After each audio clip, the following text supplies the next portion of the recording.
예배 오신 여러분 환영합니다. 오늘 특별히 저희가 계속해서 창세기를 보고 있었지만 오늘은 수련회 우리 성막에 대해서 함께 나눠보려고 합니다. 그 전에 우리 옆 사람이랑 한번 인사하도록 하겠습니다. 예배 오신 거 환영합니다. 그리고 한 가지 더 하겠습니다. 이번 수련회를 통해서 하나님을 더욱더 인격적으로 만나시는 수련회 되시길 바랍니다. 네, 진심을 담아주세요. 진심을 담아주셔야 됩니다. 네. 네. 이 성막 수련회는 저에게도 너무나도 의미가 깊은 수련회 중에 하나인데요. 왜냐하면 제가 고2 때 이 성막 수련회를 통해서 처음으로 하나님을 인격적으로 만났던 수련회입니다. 네, 제가 얼마나 날라리는 아니지만 날라리였냐면요. 그 수련회 이전까지는 한 번도 기도를 해본 적이 없고 성경을 읽어본 적이 없었습니다. 근데 그 수련회를 통해서 하나님을 좀 인격적으로 만나면서 제일 먼저 고백되어졌었던 것 중에 하나가 뭐냐면 하나님 살아 계시는구나. 이것들을 좀 경험했던 수련회였는데 여기에는 하나님 살아 계실까라는 의문을 갖고 계신 분도 계실 거고 나는 나름의 하나님을 인격적으로 한번 만나봤다. 그리고 또 어떤 부류의 사람들은 이전에는 내가 하나님이랑 뜨거웠지만 지금 뭔가 대면대면하다라고 생각하시는 분들이 계실 것 같은데 이번 수련을 통해서 지금 내가 어느 위치에 있든지 간에 하나님과의 깊은 뜨거움을 다시 회복하시는 수련회가 되셨으면 좋겠습니다. 우리가 말씀을 다른 구절 한번 읽어볼 텐데요. 띄워드리진 않습니다. 우리 출애굽기 25장을 한번 펴보도록 할게요. 25장 8절 9절을 한번 찾아주시면 되겠습니다.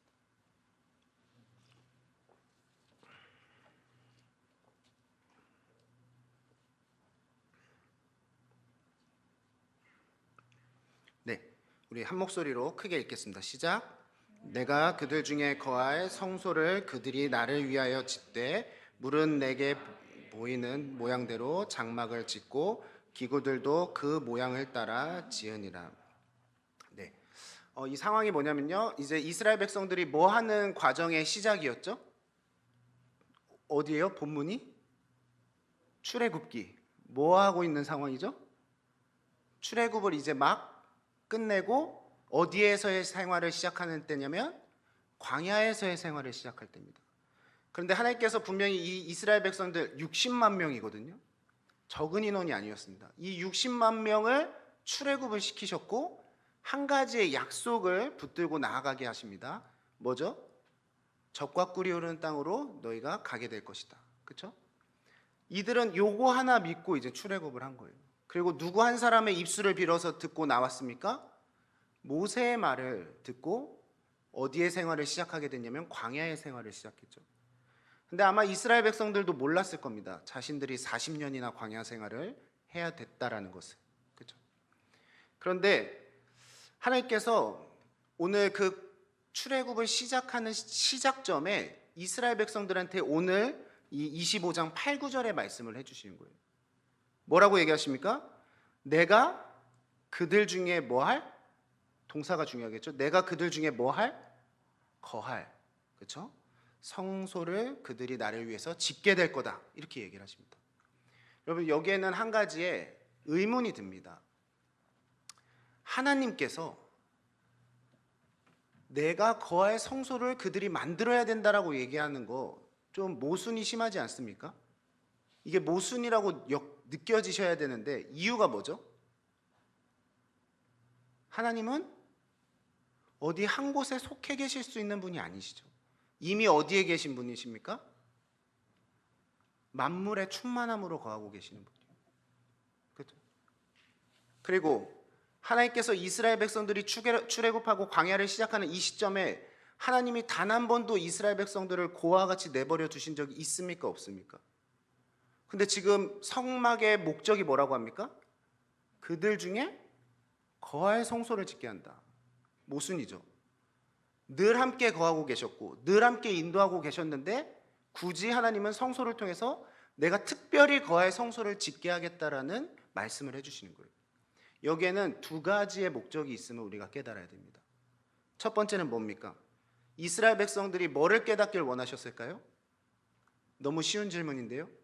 하나님은 광야를 시작하는 이스라엘 백성들이 뭐 한 가지만은 잊지 않고 광야 생활을 하길 원하셨다라는 걸 알 수 있습니다. 무엇입니까? 어렵나요? 제가 계속 뭐가 중요하다고 그랬죠? 동사가 중요하다. 하나님은 뭘 깨닫길 원하실까요? 하나님 만나고 싶으시죠? 아닌가요? 네. 네.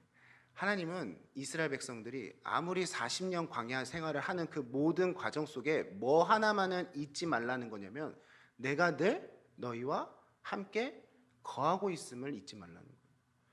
내가 늘 뭐 하고 있음을요? 동행하고 있음을 잊지 말라는 겁니다.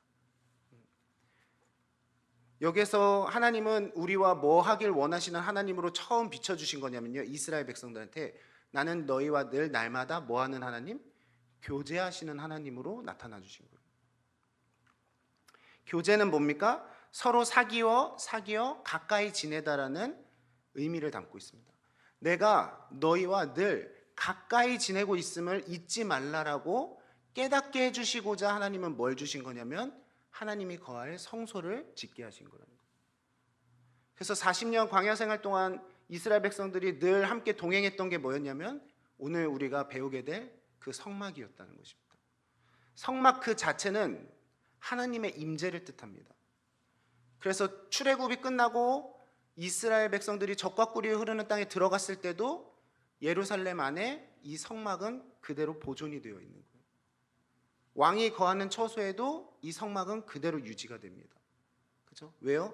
그 성막 자체가 뭘 의미하는 거냐면 하나님의 임재를 의미하고 있기 때문이에요. 그래서 이스라엘 백성들의 역사서를 보면요, 이방 나라들은 계속 뭘 빼앗으려고 하냐면 그 성소 안에 있었던 언약궤를 뺏으려고 합니다. 그렇죠? 그리고 이스라엘 백성들은 계속 다시 뭘 찾으려고 하냐면 언약궤를 찾으려고 해요. 왜냐? 그 언약궤가 곧 하나님의 임재를 뜻하고 있기 때문인 거예요.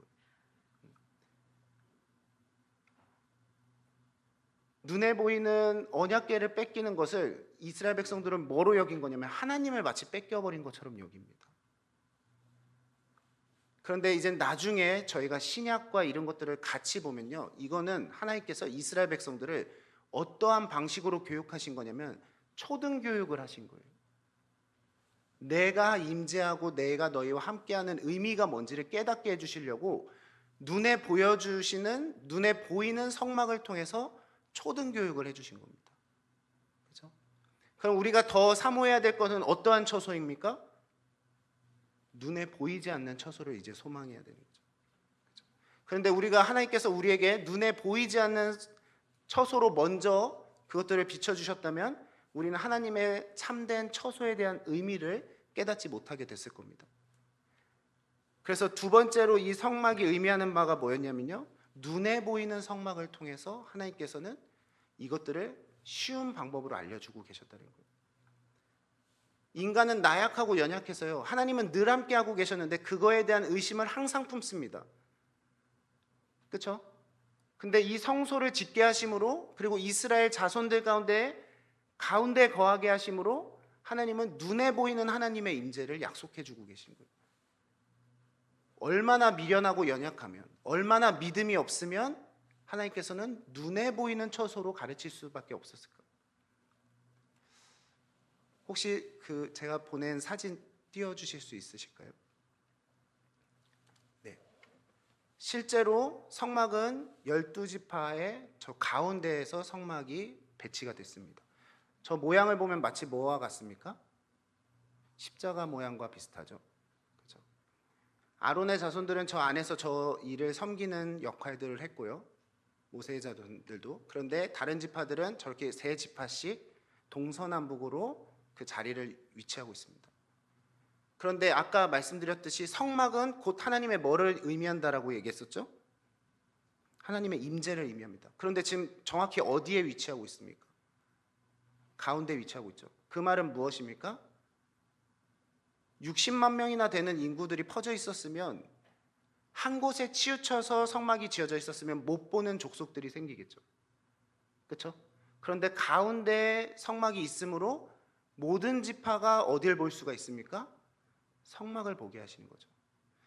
성막을 봤다라는 건 늘 삶을 살면서 뭐를 늘 깨닫고 살 수 있는 지식을 제공하신 거예요.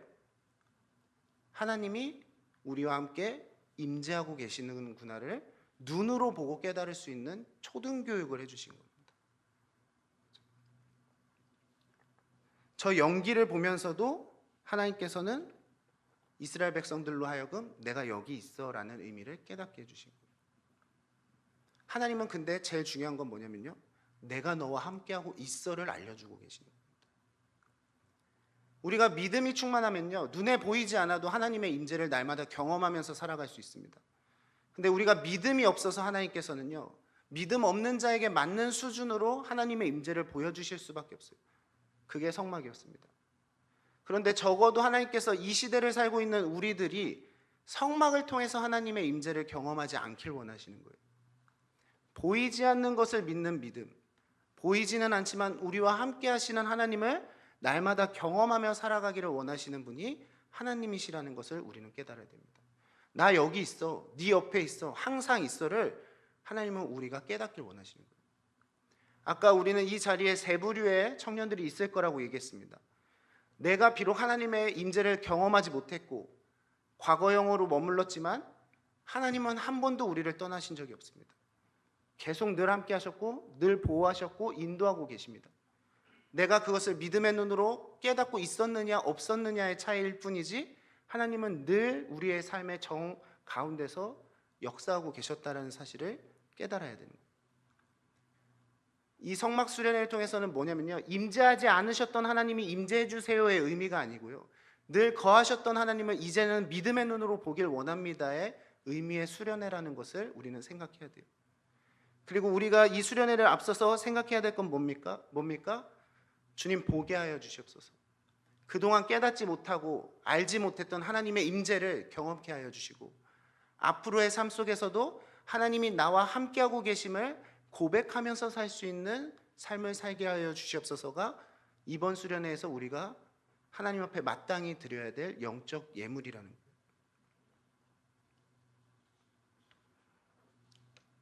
하나님은 저 표만 봐도 정중앙에 있는 걸 보면서 하는데, 저희가 계속 창세기를 보는데 저 창세기를 생각해 보면 저 그림 연상되는 본문이 하나 있지 않습니까? 뭐죠? 정중앙? 그죠? 선악과죠, 선악과. 이 동산의 주인이 누구임을 깨닫게 해주시는 선악과처럼 이 족속을 인도하고 있는 유일한 신이 하나님이심을 깨닫게 해주는 게 바로 성막이었습니다. 이 얼마나 큰 은혜입니까?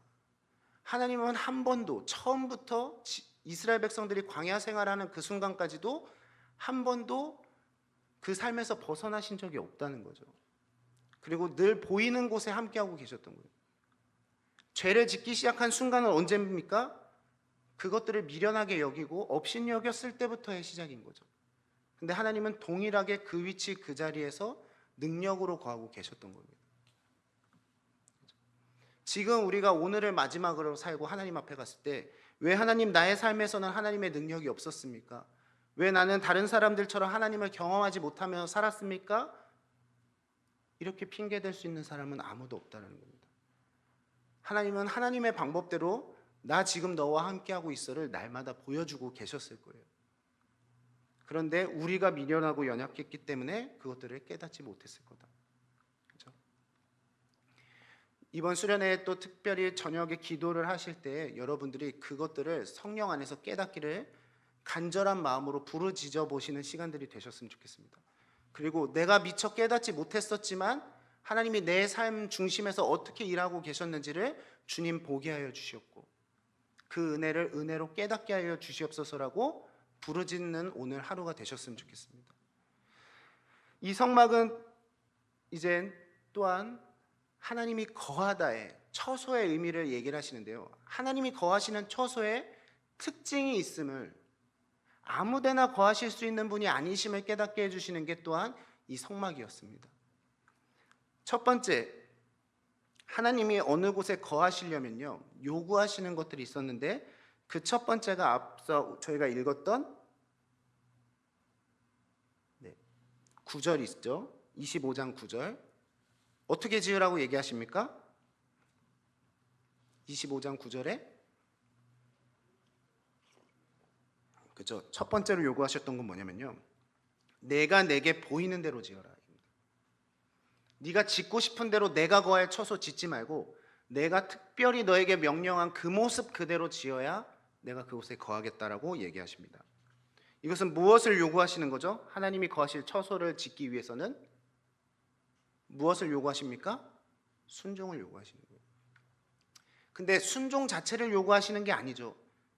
여러분, 순종이 목적이 아니라요. 그 순종 위에 요구하시는 게 뭔지를 깨달아야 됩니다. 순종했느냐 말았느냐 이거는 행했느냐 안 행했느냐의 차이밖에 되지 않지 않습니까? 하나님은 그 위에 있는 것을 보길 원하시는 거예요. 그 내면에 있는 걸 보길 원하십니다. 뭘까요? 내가 누군가에게 순종했다? 내가 누군가에게 순종하지 않았다? 뭔 차이일까요? 무슨 차이죠? 제가 똑같은 것을 요구해도요, 어떤 리더들은 100% 순종함으로 그것들을 따르는 리더가 있을 거고요. 어떤 리더들은 8, 90%만 순종하는 리더가 있을 거고요. 어떤 리더들은 전혀 순종하지 않는 리더들이 있을 거예요. 무슨 차이입니까? 무슨 차이죠?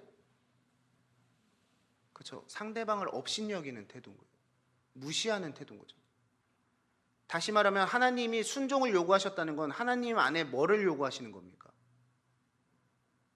공경과 경외를 요구하시는 거예요. 경외 없는 마음의 처소는 하나님이 거하실 수 없는 겁니다. 우리가 제일 소망하고 목적지가 어디입니까? 하나님이 거하고 계시는 하늘에 있는 하늘의 집 아닙니까? 천국? 그렇죠? 그곳에는 누구만 거할 수 있음을 깨닫게 해주시는 거냐면요, 하나님을 나의 왕, 나의 주로 고백하는 진정한 경외로 하나님을 찬양할 줄 아는 사람들이 거할 곳이 바로 하나님의 처소라는 것을 말씀해 주고 계시는 거예요. 하나님은 업신여기고, 그렇죠? 하나님보다 내가 더 위에 있고자 하는 자들은 결코 하나님의 나라에는 거할 수가 없죠. 내가 만든 왕국, 지난 창세기에서 계속 보여줬던 내가 만든 탑, 여기에는 거할지 모르겠지만 하나님이 거하시고 하나님이 영광 받으셔야 되는 그 처소에는 거할 수가 없는 거예요. 근데 특별히 하나님은 이 땅 가운데 하나님이 거하실 처소를 요구하고 계시죠. 그곳에도 반드시 빠지지 말아야 될 건 무엇이냐면 하나님을 향한 경외함이 있느냐 없느냐를 보시는 거예요. 그리고 너가 진정으로 나를 경외했더라면 뭐를 했을 거다? 순종을 했을 거다. 근데 이거는 이미 하나님께서 출애굽 전에 창세기를 통해서 다 알려주신 거예요. 아브라함이 이삭을 바쳤을 때 아침 일찍이 일어나 이삭을 바치지 않습니까? 이거는 뭐 했다라는 증거라고 얘기했죠? 마음을 다해서 순종했다는 증거죠. 아침 일찍이 드렸다는 거는. 그렇죠? 어기적 드리지 않고 일찍이 드렸습니다. 그때 하나님께서 해주셨던 칭찬이 뭐였다고 얘기했습니까? 이제야 네가 나를 경외하는 줄 내가 알았노라, 이렇게 얘기하시죠. 하나님 경외를 요구하시는 하나님이라는 걸 창세기에서 계속해서 이야기를 하시고 출애굽 때의 성막을 통해서 그걸 확증해 주신 거예요. 내가 이제 너네 가운데 거할 거야. 내가 그동안 요구하고 있었던 나를 향한 경외, 그것만 보여준다면 그 처소는 내가 거할 처소가 될 거야 라고 이야기를 하신 거예요.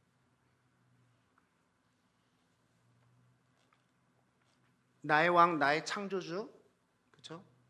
나의 피난처로 고백하는 이들은 하나님을 향한 온전한 경외함을 잃어버리지 않고 살아가게 될 것입니다. 왜 하나님이 있어도 되고 없어도 되는 하나님입니까? 하나님의 능력이 그것밖에 안 된다고 생각하기 때문에 그 정도로 소망하는 거예요. 그런데 나의 생명의 주관자 되시며 나의 피난처 되시며 나의 능력 되시며 나의 반석 되시는 유일한 분은 하나님이시는, 전 그 한 분만 믿고 가겠습니다라는 경외함이 있으면 순종을 하겠죠. 우리가 하나님이 왜 나의 삶 가운데서 능력으로 일하시지 않습니까? 라고 원망할 수 없는 이유가 또한 여기에 있다는 거죠. 나는 그렇다면 능력으로 거하길 원하시는 하나님을 얼마나 경외하고 또 그 말씀에 얼마나 순종했는지를 점검을 해봐야 되겠죠.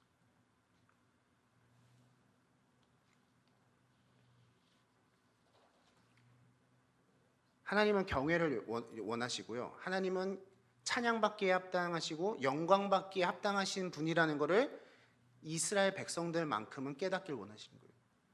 그리스도인들만큼은 하나님만이 홀로 영광 받으실 수 있는 분이라는 걸 온전히 깨닫기를 원하십니다. 그래야 우리 삶 가운데 거하실 수 있는 분이라는 것을 알려주고자 하시는 거예요. 여러분, 이 미술관 가보셨습니까? 저는 잘 안 가봤는데, 이렇게 보면 이렇게 안에 들어있는 거 말고 이렇게 만질 수 있는 미술관들 있죠. 이렇게 나와 있는 작품이 나와 있는 이 비싼 몇억 몇십억 하는 그 미술품들, 그 미술관 제일 경계 대상 1호가 누구겠습니까? 누구죠? 애들이죠, 애들. 실제로도 뉴스에 가끔씩 등장하지 않습니까? 잘못 만져서 이렇게 몇 억짜리, 몇십억짜리가 이렇게 파손됐다. 그죠? 이제 부모님들이 무료 봉사를 해야 되는 삶을 살게 되는 거죠. 왜 경계 대상입니까? 미술관에서 일하는 사람들이 아이들을 극혐하기 때문에 아이들을 오지 말라고 하는 겁니까? 경계하는 이유는 딱 한 가지죠. 뭡니까? 그 작품에 대한 가치를 모르기 때문에, 그래서 어떻게 행동할지를 모르기 때문에 경계하는 거죠. 그렇죠? 똑같습니다. 적어도 우리가 하나님 안에서 거하는 처소가 되려면 하나님이 어떠한 분이고 얼마나 찬양받기에 합당하신 분인지를 알아야 하나님이 거하실 수 있는 처소가 될 수 있습니다. 내가 그분의 가치를 모르고 그분의 위엄을 모르면 하나님은 그곳에 거하실 수 있는 게 아니라는 거예요.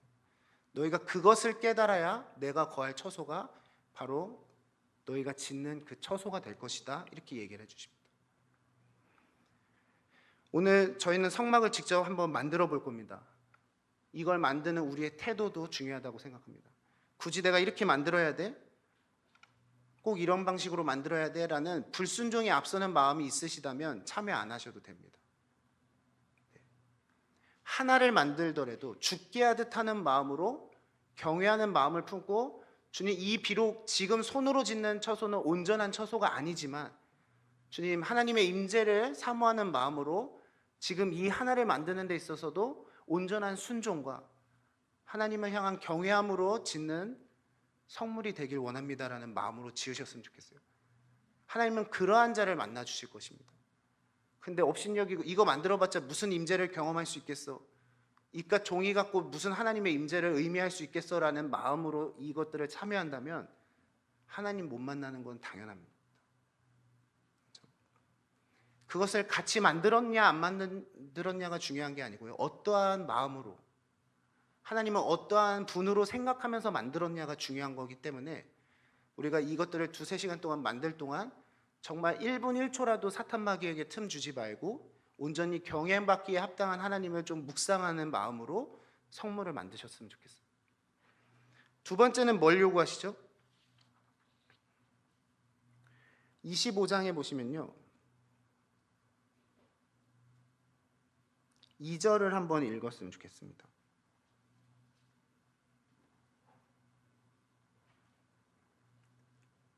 네, 찾으신 분들 큰 소리로 한번 읽겠습니다. 시작.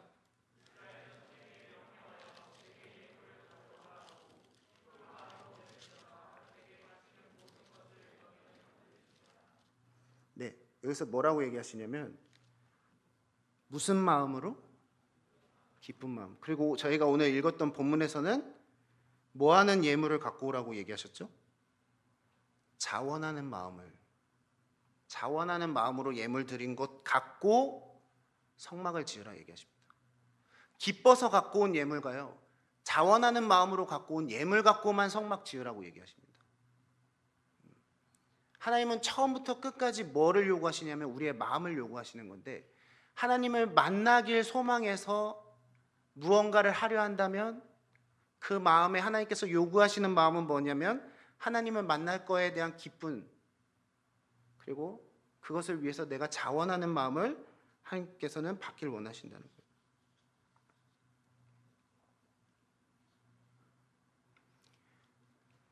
거예요. 신혼부부 이제 준비하시는 분들 많으시죠?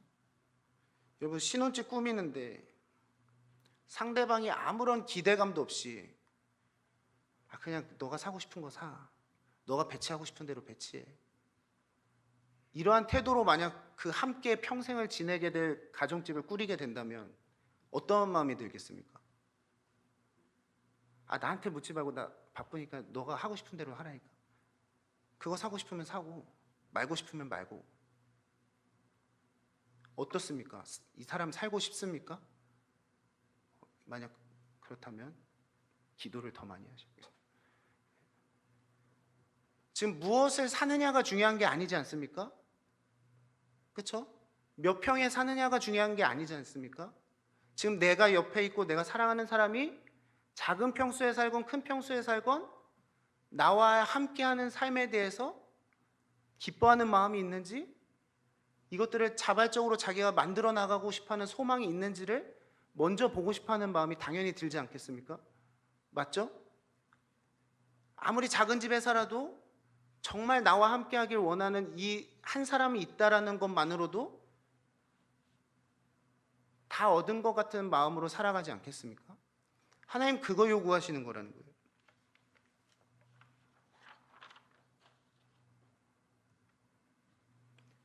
몇 평, 몇 규빗으로 짓는 그 규모의 성막이 중요한 게 아니고요. 이 하나를 짓더라도 기쁨과 자원하는 마음이 있느냐 없느냐, 하나님 그걸 보신다는 겁니다. 너희가 마치 사랑하는 여인을 대하듯 그 사랑하는 여인과 함께 너희가 미래를 기대하는 마음으로 무언가를 만들어 나가듯 내가 너희와 함께 거할 처소를 만드는 데 있어서도 그 기쁨과 자원하는 마음, 그것만큼은 잃지 말라는 거죠.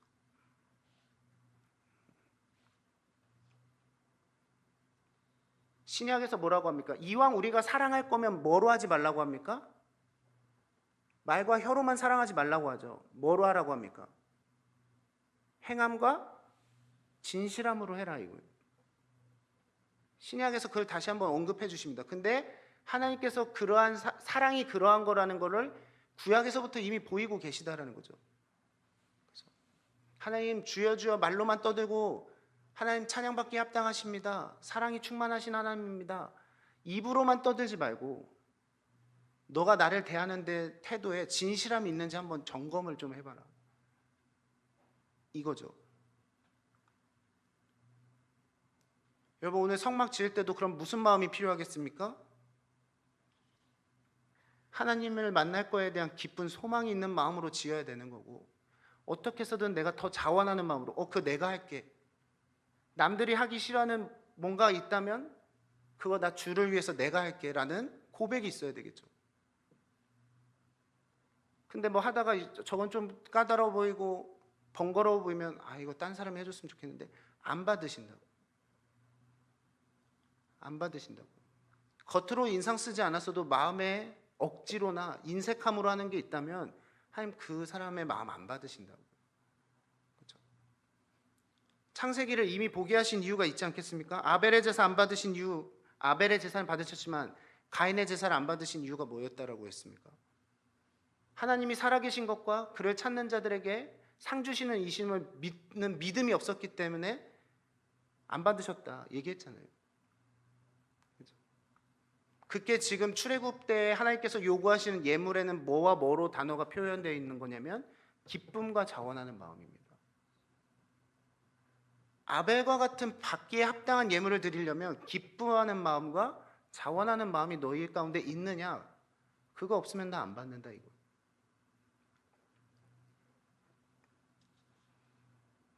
이것도 우리가 수련회를 대하는 데 선택의 기로라고 생각합니다. 내가 아직도 완악하고 강팍하여서 인색함으로 하나님을 만날 것들을 소망할 것이냐, 아니면 나의 그 인색함과 강팍함을 주께 고백함으로 나의 그러한 악함을 씻어주시고 주님 하나님 만나는 데 있어서 자원하는 마음과 기뻐하는 마음으로 한 번을 드리더라도 그렇게 드릴 수 있는 예배 되게 하시고 수련회 되게 하여 주시옵소서, 이렇게 고백을 해보죠. 세 번째는 오늘 저희가 읽었던 본문인데요. 뭐라고 하시냐면 두 사람을 소개를 하죠. 부살레과 오홀리압을 소개를 합니다. 근데 이들은 금과 은, 노옷을 제작하는 기술도 고안할 줄 알았고 보석을 깎으며 물리며 나무를 새기는 여러 가지 방법들도 알고 있었고 조각하는 일, 세공하는 일, 실로 수놓는 일도 너무나도 충만하게 할 줄 알았던 사람이었다라고 얘기를 하고 있는데 뭐 안에서라고 얘기합니까? 하나님의 영 안에서, 그리고 지혜 안에서 이 모든 것들을 넉넉히 감당했다, 이렇게 얘기합니다. 그렇죠? 이 말은 신약의 관점으로 보면 뭡니까? 하나님의 집을 짓는 데는 한 사람의 노력으로 되는 게 아닙니다. 그렇죠? 공동체가 함께 하는 거예요. 함께 만들어가는 거예요, 하나님의 집은. 그렇죠? 그리고 또 하나 무엇입니까? 내가 혼자 다 만들어내는 게 아니라 하나님께서 요구하시는 몸된 교회가 세워지고 하나님의 집이 세워지려면 각각 주신 은사대로 해야 되는 거예요. 각각 주신 은사대로. 나에게 특별히 다른 사람보다 더 특출날 은사와 달란트를 주셨다? 그거는 나를 영광 올리기 위해서 주신 게 아니라 하나님의 몸된 교회를 세우게 하시기 위해서 주신 거예요. 하나님의 집, 그렇죠? 하나님의 처소를 세우게 하시기 위해서 주신 겁니다. 아마 위에서도 그것들로 하나님 영광 올리고 있지 않겠습니까? 근데 이 땅에서 한 번도 나에게 주신 은사로 영광 올려보지 못한 사람은 하늘에서도 없겠죠. 그걸로 내가 어떻게 하나님을 영광 올려야 되는지 모르니까. 그렇죠? 나에게 주신 게 있다면 그걸 철저하게 누굴 위해서 써봐야 되냐면 하나님을 위해서 써봐야 돼요. 그리고 이왕 공동체 안에서 그것들을 쓸 거면 질서 있고 품위 있게 써야 됩니다. 근데 그게 질서 있고 품위 있게 쓰려면 뭐 안에서 해야 된다고요? 하나님의 영 안에서 해야 됩니다. 육신을 따라 무언가를 하려고 하면요, 늘 문제가 생깁니다. 근데 하나님이 주시는 그 성령의 충만함으로 무언가를 해나간다면 각각 주신 분량 안에서, 믿음의 분량 안에서, 은사 안에서 그것들을 만들어 나갈 거예요. 그걸 하나님은 뭐라고 여기실 거냐면 보기에 좋다라고 여기실 겁니다. 이번 수련회를 준비하면서도 정말 각각 주신 은사에 맞게끔 리더뿐만 아니라 각자의 위치에서 정말 열심히 준비를 했습니다. 정말 열심히 준비했어요. 보면서, 청년들 보면서 하나님 보시기에 진짜 기쁘게 받으시겠다라는 생각이 들었습니다. 나한테 주시지도 않은 은사로 내가 뭔가 나를 드러내고 내 의로움을 드러내고 내 영향력을 드러내려고 쓴다고 한다면 오히려 그 교회는, 그리고 그 하나님의 처소는 무너질 수밖에 없을 거예요. 만약 제가 막 찬양으로 하나님 영광 올리겠습니다, 제가 찬양인도 다 할게요, 이러면 영광이 되겠습니까? 안 되겠습니까? 안 되지 않겠? 돼요. 네, 감사합니다. 안 되죠. 주신 분량에 맞게끔 해야죠. 그렇죠? 그걸 하나님은 보시기에 좋게 여기시는 거예요.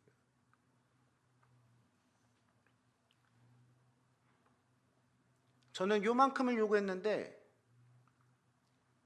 그거를 저는 미처 보지 못했던 것들을 리더들이 더, 하나님이 이게 더 기뻐하시지 않을까요 하면서 살을 붙이는 모습들을 봤어요. 항아리 같은 거 이제 좀 이따 보게 되실 건데, 항아리 같은 것도 제가 사서 배치하자 이렇게 했어요. 근데 저희 가보니까 찰흙을 사다가 그걸 이렇게 하나하나 붙여가지고 항아리를 이렇게 모양을 만들었더라고요. 그리고 이 봉 이거 싼 거 이렇게 해서 하면 된다 그랬는데 더 이쁘고 더 단단하고 더 쓸 수 있는 만한 것들을 찾아다가 그것들을 준비하는 거예요. 하나님이 그 감동을 하셨는지 제가 이 성막기도회를 제가 거쳐간 모든 교회에서 다 했었는데요, 역대급 금초대를 찾았습니다. 나중에 보세요. 원래 예전 같았으면 그 금초대도 수습강으로 만들었거든요. 좀 이따 금초대의 은혜를 받으시기 바랍니다. 네. 그거 진짜 제가 뭐라고 그랬냐면 금초대를 보면서 여호와의 이레다, 준비하시는 하나님. 왜냐하면 임원들이 제일 스트레스 받고 끝까지 준비가 안 되고 있었던 게 금초대였거든요. 근데 가장 좋은 것으로 예비하셔서 가장 좋은 것으로 했어요. 원래 금초대 이제 좀 이따 사진을 보실 텐데 촛대가 7개여야 되거든요. 그 7개의 촛대, 막 그거를 또 검색하고 막 찾아보는데 어떤 거는 금초대라고 찾아봤더니 20cm밖에 안 되고, 어떤 건 좀 큰 거 있어서 찾아봤더니 가격이 거의 6, 70만 원 되고, 이거 어떻게 해야 되나 고민하면서 몇 달을 고민하는데 여호와의 이레로 딱 세워주셨어요. 가격은 말하지 않겠습니다. 근데 가장 좋은 곳으로 예배를 해주셨어요. 이제 우리 청년들이 직접 만들어야 될 성물들이 있습니다. 우리가 그것들을 하나하나 만드는 데 있어서 가장 최고의 것으로 만들었으면 좋겠어요. 다른 사람과 비교해서 다른 사람한테 인정받으려고가 아니라요, 이것으로 하나님이 영광 받으셨으면 좋겠고, 이 마음 때문에 하나님이 이번 수련회에서 나를 더 깊이 만나 주셨으면 좋겠다라는 소망으로 만들어 보시는 시간들이 되셨으면 좋겠습니다. 그리고 이 자리에 계신 모든 분들은 저녁에 있을 그 성막 기도회를 꼭 참여를 하셨으면 좋겠어요. 그 하나하나를 묵상하면서 기도하고 결국에는 우리가 마지막 지성소회까지 이르게 되는 그 기도의 여정이 정말 하나님을 만날 수밖에 없는 은혜의 시간이구나라는 것을 아무도 부정하지 못하실 거예요. 그거를 정말 한 사람도 빠짐없이 누려보시는 시간들 되셨으면 좋겠습니다. 네, 성막을 한번 소개할 건데요, 영상을 우리 한번 보도록 하겠습니다.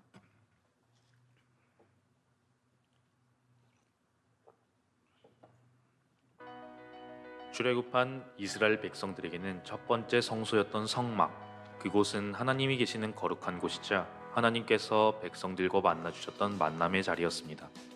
성막의 울타리에서부터 성막의 내부까지, 구조는 물론이고 재료 하나까지도 하나님의 손길이 거치지 않은 곳이 없는 성막. 이 성막은 구원은 그저 주어진 것이 아니며 예배가 얼마나 복된 자리인지를 깨닫게 해줍니다. 구약 성경에 나온 성막이 글로 표현되어 있기 때문에 이해를 돕기 위해 성막이 어떻게 생겼는지, 그리고 그 구조는 어떻게 되어 있는지를 오늘 함께 알아가 보자 합니다. 하나님께서 광야 40년 동안의 가나안 땅을 향해 오시면서 하나님과 이스라엘 백성들이 만났던 그 성막은 사실 하나님께서 거룩이 뭔지, 그리고 하나님께 나아가는 그 백성들의 마음은 어떤 거였는지 볼 수 있는 아주 중요한 매개체입니다. 이 성막은 예수님으로 인해서 모든 휘장이 갈라짐에 따라 예수님께서 보내주신 성령 시대를 살아가는 우리이지만, 하나님께 나아가는 그 거룩한 마음을 배우기 위해서 우리는 성막을 볼 필요가 있습니다.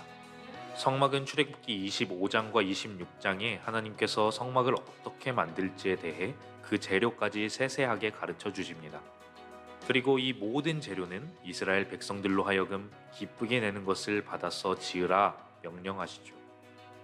단 하나뿐인 성소의 문이 있는 동쪽을 기준으로 번제단, 물두멍, 그리고 성막이 있는데, 성막에 들어가게 되면 성소와 지성소가 있습니다. 동쪽인 성막의 입구로 들어와서 예물을 드리게 되는데, 번제단을 기준으로 북쪽에서 예물을 드리는 사람이 가축을 잡습니다. 그렇게 해서 잡게 된 가축의 피를 가져다가 번제단 내 모퉁이에 있는 번제단의 뿔에 피를 묻히고 가축을 번제단 위에다가 올립니다. 그렇게 태우게 되면 그것은 화제로서 하나님 앞에 향기로운 냄새로 드려지는 것이죠. 번제단에서 조금 더 이동하게 되면 그 앞에 물두멍이 있습니다. 물두멍에서는 제사장들이 손이나 발을 씻도록 되어 있습니다. 이때 손이나 발을 씻지 않고 성막 안에 들어가게 되면 제사장은 반드시 죽게 됩니다. 성막 안에 있는 성소를 보면 그 바깥에는 해달 가죽으로 덮여져 있습니다. 그 안에 들어가게 되면 나오는 곳이 바로 성소입니다. 이 성소에는 제사장들만이 들어올 수 있습니다. 제사장들이 들어오면 입구인 동쪽을 기준으로 서쪽인 지성소 앞에는 분향단이 있습니다. 이 분향단에는 지정된 향을 섞어서 만든 것을 태움으로써 거룩한 향기를 냅니다. 성소에서 북쪽에 보이는 것이 바로 떡상입니다.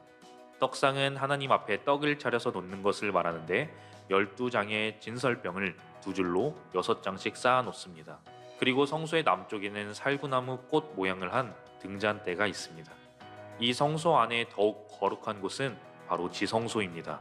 지성소에는 대제사장만이 들어갈 수 있는데 1년에 딱 하루 있는 속죄일에만 들어갈 수 있습니다. 이 지성소 안에는 언약궤가 있습니다. 언약궤 위에 있는 것이 바로 속죄소인데, 그룹이라고 하는 천사 2명이 서로 날개를 맞대고 언약궤를 덮고 있는 모습을 가집니다. 법궤 안에는 3가지 물건이 들어 있습니다.